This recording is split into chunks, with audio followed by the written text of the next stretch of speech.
हिंदी का mock 7 start करेंगे। यहाँ पर निम्नलिखित कथांश को पढ़कर पूछे गए प्रश्नों के सवालों के जवाब देना है कि मूर्ति, तो पहले है कि चौराहे पर लगी मूर्ति किसकी थी, तो यहाँ पर चौराहे पर लगी मूर्ति फौजी वर्दी में मूर्ति को देखकर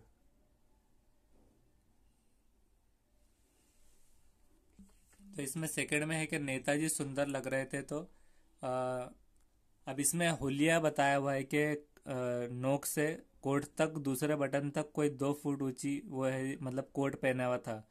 और नेताजी थे, तो नेताजी कौन थे? सुभाष चंद्र बोस। और फौजी वर्दी में मूर्ति को देखते ही दिल्ली चलो और तुम मुझे खून दो, ये किसने कहा था? सुभाष चंद्र बोस। मैं तुम्हें आज़ादी दूंगा, ये आने लगे थे। तो किससे? तो सुभाष चंद्र बोस। तो ये याद आ गया। मूर्ति को देखकर किस बात की याद आती थी?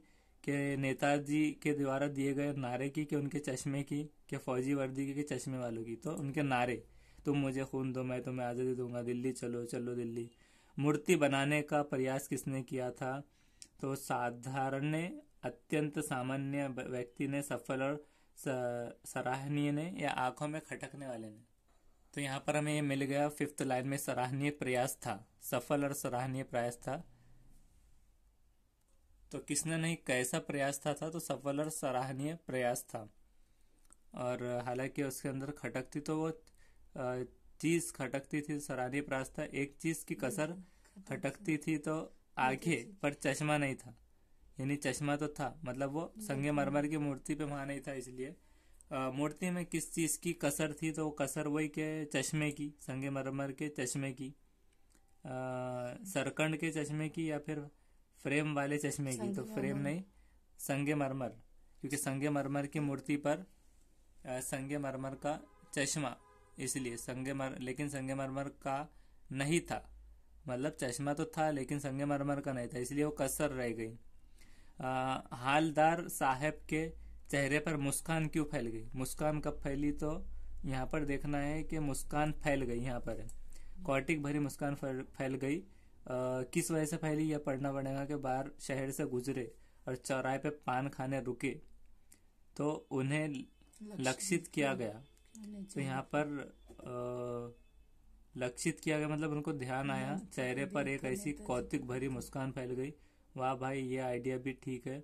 मूर्ति पत्थर की लेकिन चश्मा असली, कि मूर्ति को देख के, प्रतिमा को देखकर, सरकंडे का चश्मा देखकर, असली चश्मे का फ्रेम देखकर। तो फ्रेम या सरकंडे का चश्मा 2 हो सकता है। अब यहाँ पर तो 2 चीजें कंफ्यूजन है, सरकंडे पता नहीं चल रहा है कि क्या है, इसका आंसर निकालना पड़ेगा। तो हम असली चश्मे का फ्रेम कर देंगे, क्योंकि चश्मे को ग्लास लगाना जरूरी नहीं है, तो इसलिए फ्रेम लगा दिया होगा किसी ने संगमरमर का। तो इसे सेव कर देंगे अभी फिलहाल। नेक्स्ट करेंगे कि उत्कृष्ट हिंदी भाषा शिक्षण में कौन से गुण होने चाहिए? साहित्य का ज्ञान, शुद्ध उच्चारण करना, व्याकरण का ज्ञान, उपरोक्त सभी। इसे फिलहाल फर्स्ट कर देंगे, साहित्य का ज्ञान होना। नेक्स्ट है मोहन पिटारी विधि का नामकरण किसके नाम पर किया गया है? मदन मोहन मालवीय, अरविंद मोहन, राजा राम मोहन राय, या महात्मा गांधी।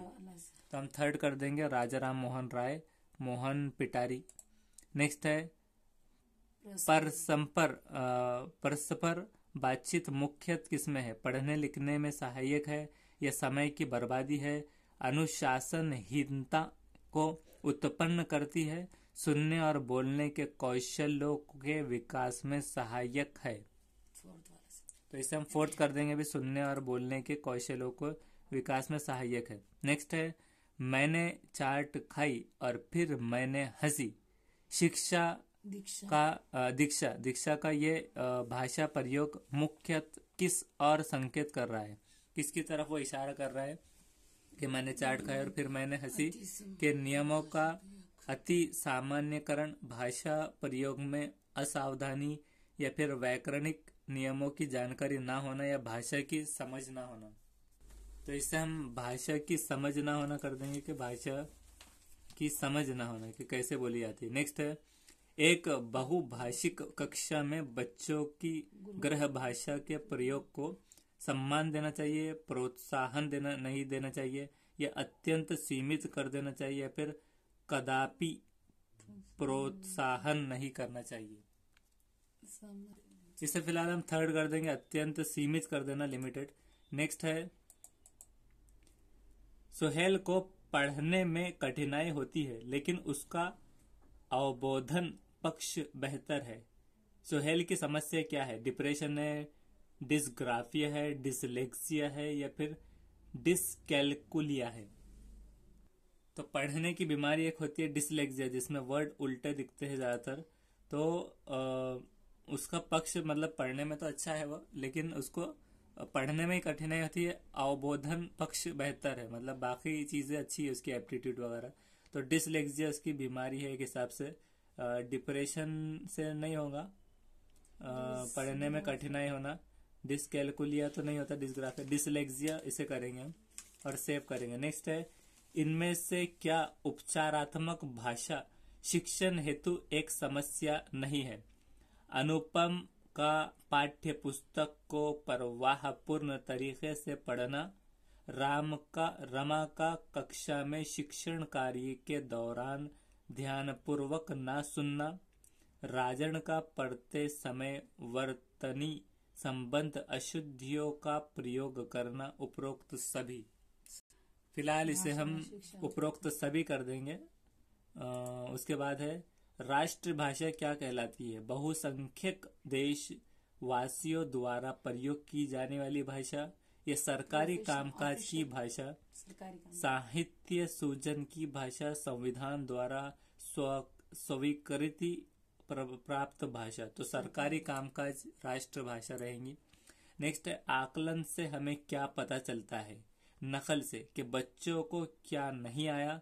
भाषा सीखने और सिखाने की प्रतिक्रिया का अंग है, यह पाठ की समाप्ति पर किया जाना चाहिए। इनमें से कोई नहीं। तो इसे हम दूसरा कर देंगे, भाषा सीखने सिखाने की प्रतिक्रिया का पाठ है। नेक्स्ट है, गृह कार्य होमवर्क के बारे में कौन सा कथन सत्य है, सच है?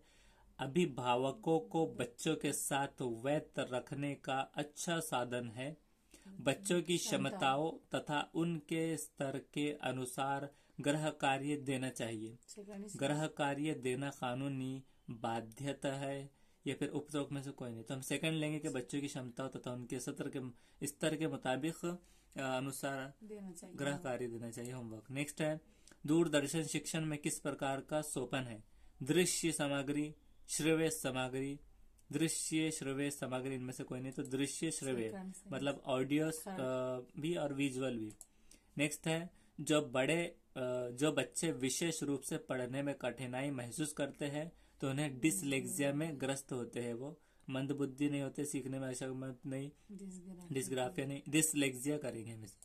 नेक्स्ट है, निम्नलिखित में से कौन सा शब्द अत्यधिक का समानार्थी नहीं है? विपुल, स्थूल, इति, प्रचुर। फिलहाल इसे प्रचुर कर देते हैं। अत्यधिक समानार्थी एक जैसा, अत्यधिक का समानार्थी बहुत ज्यादा का। अभी इसे प्रचुर कर देंगे। नेक्स्ट है, उच्च प्राथमिक स्तर पर हिंदी भाषा शिक्षण के लिए क्या अपेक्षित नहीं है?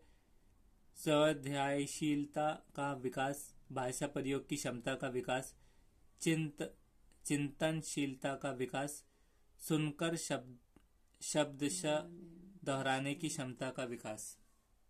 इसे हम थर्ड कर देंगे कि चिंतनशीलता का विकास। लेकिन ये चिंतनशीलता का विकास यानी फर्स्ट वाला गलत है। तो ये बेचैनी का विकास होना ये हो सकता है। तो इस स्वाध्यायशीलता का विकास ये कर देते हैं अभी हम, इस वजह से स्वाध्यायशीलता का विकास अपेक्षित नहीं है, तो इसे हम ये कर देंगे। नेक्स्ट है, निम्नलिखित में से रचनात्मक शिक्षण की विधि कौन सी नहीं है? कला नियम विधि, आदर्श अधिनियन विधि, या फिर व्याख्या विधि, या फिर भाषा संवर्ग विधि। इसे भी फर्स्ट कर देंगे, कला नियम की विधि।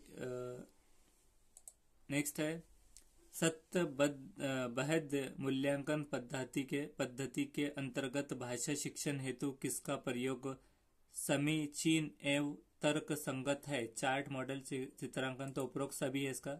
लास्ट नेक्स्ट है, इनमें से कौन सा भाषा विकार नहीं है?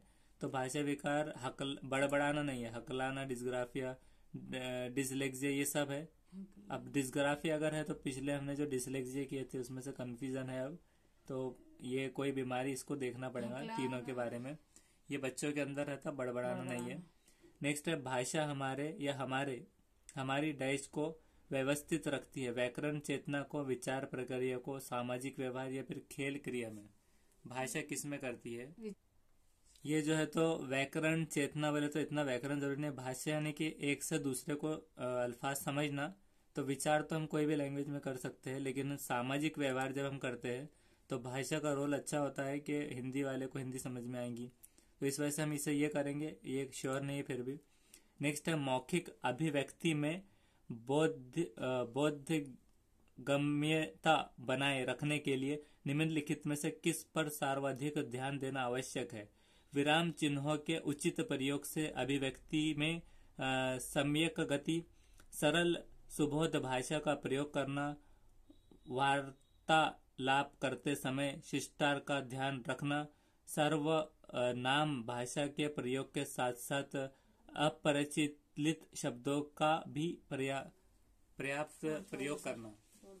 तो इससे भी फिलहाल हम ये फोर्थ कर देंगे, सर्वनाम भाषा के प्रयोग के साथ साथ अप्रचलित शब्दों की प्राप्त प्रयोग करना। नेक्स्ट है, उच्च प्राथमिक स्तर पर बच्चों की हिंदी भाषा की क्षमता के आकलन में प्रकार्यपरक पक्ष पर बल देने का आश्चर्य क्या है?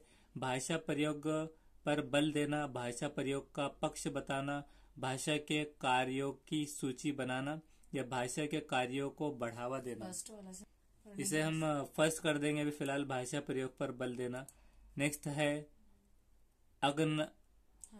आगमनात्मक विधि का एक फायदा निम्न में से कौन सा है? ये सिद्धांत पर आधारित है या फिर ये सामान्यकरण करने के लिए उदाहरण से चले, या ये व्याकरण में विशेष धारणा के बीच के अंतर को समझने के लिए छात्रों की मदद करता है, या फिर सभी है?